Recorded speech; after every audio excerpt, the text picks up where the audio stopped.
ये आपके most important है, इसमें भी 4 ऑब्जेक्टिव बन जाएंगे। तो भारतीय राष्ट्रीय कांग्रेस का चौथा अधिवेशन कहाँ हुआ दोस्तों? भारतीय राष्ट्रीय कांग्रेस का चौथा अधिवेशन हुआ था 1888 में।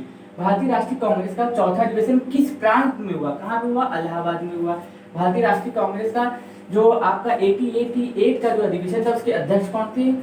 पहले अंग्रेज थे, जॉर्ज ह्यूम। पूछेगा भारतीय राष्ट्रीय कांग्रेस के पहले मुस्लिम अंग्रेज अध्यक्ष कौन बने? जॉर्ज ह्यूम है।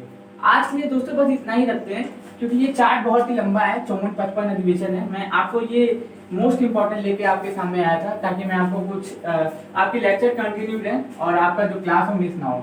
हमारा टारगेट है बिहार एसआई में 80+ क्वेश्चन, और वो भी सही, क्योंकि बिना इसके कुछ काम नहीं होने वाला। तो बिना आपका समय बर्बाद किए आपको ये लेक्चर पसंद आया होगा। धन्यवाद।